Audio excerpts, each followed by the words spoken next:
Imagine getting a letter from SARS saying you owe them 1 million rands in taxes. And worse, that tax was on money that wasn't even yours in the first place. That's exactly what happened to one of our clients. He nearly lost everything because of 2 million rands in Stokvel contributions that were never meant to be taxed in the first place. And here's the kicker. All of this could have been avoided by one simple step.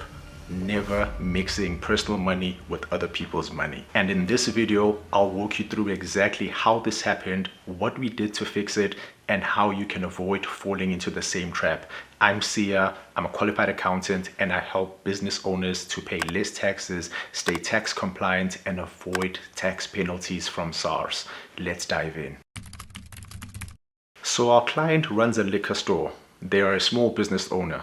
And like many South Africans, he's also part of a Stokvel with his friends in the local community. Now, if you know anything about Stokvels, you'll know that it is a powerful community savings tool. Every month, members contribute money to a central fund and take turns receiving payouts from that central fund. Now, the problem with our client's Stokvel is that they did not have a formal bank account for the Stokvel. Instead, all the monthly contributions over 2 million rands in 1 year were going straight to our client's personal bank account. I'm sure you can already see where this is going, right? Because his accounts were showing consistent large deposits month after month, SARS flagged it. They contacted him once, twice, a third time, each time asking him to explain these large deposits. And guess what? He ignored them. Now look, I know we've all put off an email or two, but if that email is from SARS, that's not the email you want to ghost. Now, because our client was not responding to SARS letters, SARS then issued a tax assessment that assumed that 2 million rands was his income instead of the Stokvel's. And boom, he was now being taxed on it. They charged him about 800,000 rands in taxes, plus another 200,000 or so in penalties and interest. And just like that, 1 million rand tax debt overnight. All because he did not separate his finances and also because he did not respond to SARS. At this point, he came to us, panicking, overwhelmed, and unsure what to do. But fortunately for him, we knew there was a way out. We asked if he had proof that the 2 million rands wasn't his money but actually belonged to the Stokvel. He said yes. The Stokvel kept meeting minutes for every gathering they had. They also had a list of all members and how much each member contributed. So here's what we did. Number one, we gathered the minutes from each monthly meeting of the Stokvel. Number two, we obtained a list of all Stokvel members and their monthly contribution amounts. Number three, we created a spreadsheet that tracked each payment into the account and matched it to the member who had made that payment. Number four, we tracked and reconciled payouts that were made to each member when it was their turn to receive a payout. And the goal, it was to prove that it was not his personal income, but rather it was Stokvel funds being managed on behalf of the Stokvel members.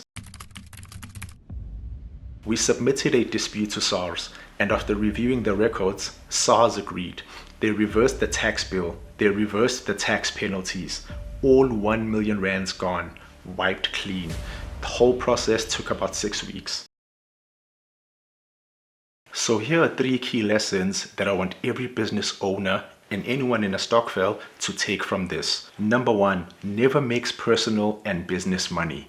Open a separate bank account for your Stokvel or your business or anything where money isn't just yours. When SARS sees a large deposit into your personal account, they are not going to ask twice. They'll investigate. Number two, always respond to SARS. Even if you're unsure what to say, just respond.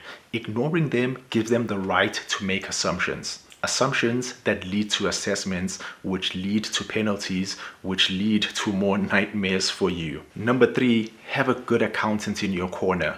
You need someone who understands both SARS processes and the South African context. Someone who knows tax laws and how to fix issues before they arise. Look, I know you're busy. You're focused on running your business, making ends meet and providing for your family.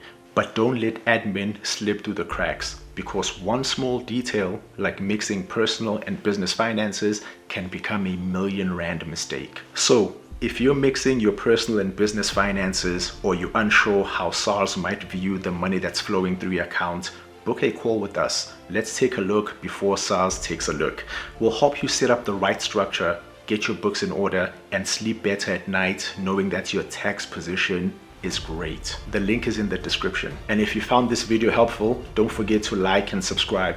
We share real stories like this every week to help South African business owners avoid tax penalties, save money, and stay tax compliant.